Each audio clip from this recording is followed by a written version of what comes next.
கடந்த 5 ஆண்டுகளாக மொத்த அரசே வந்து ஒரு சில நிறுவனங்களுக்கு ஃபேவர் பண்ற மாதிரி ஒரு சில நிறுவனங்கள் பயன்படும் வகையில டெண்டர் பாலிசியை மாற்றப்பட்டிருக்கு. அவங்க வந்து தனியாக அவங்களே வந்து அந்த டெண்டர் எடுக்கிறபடியாக இந்த அரசே துணை நின்றுருக்கு.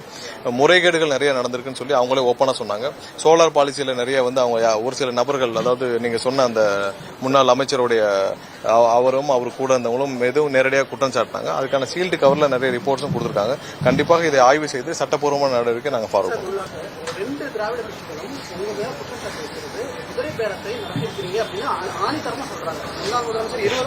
இல்ல, ஒரு விஷயத்த நான் திரும்ப சொல்றேன். எந்த விதத்திலும் குதிரை பேரமோ எதுவும் செய்ய வேண்டிய அவசியமே கிடையாது.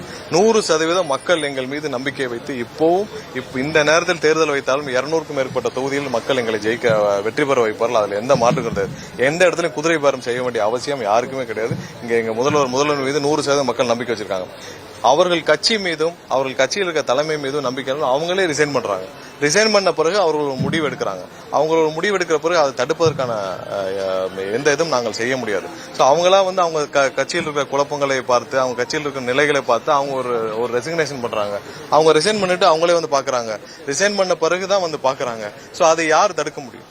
சோ இதெல்லாம் யாரும் தடுக்கிறதுக்கான எந்த சாத்தியக்கூறும் கிடையாது. சோ அது வந்து அவங்களுடைய கட்சியில உள்ள தலைமை தான், அவங்களுடைய ஸ்திரத்தன்மை இழந்து அவங்க தலைமை வந்து சரியாக இல்லாத காரணத்தினால இது போன்ற முடிவுகள் அங்க உள்ள கட்சியில் உள்ள தொண்டர் எடுக்கிறாங்க.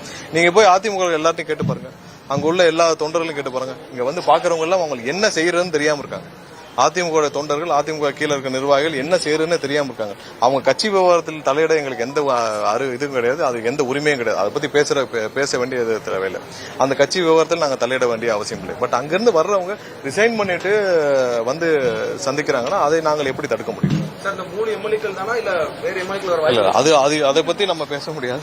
ஏன்னா அது அவங்களுடைய தனிப்பட்ட விருப்பம், அது அந்த கட்சியோட விஷயம். அதுல ரிசைன் பண்ணிட்டு வர்றவங்க அவங்களுடைய தனிப்பட்ட முடிவுகள். அதை பத்தி நாங்க யாரும் கமெண்ட் பண்ண முடியாது.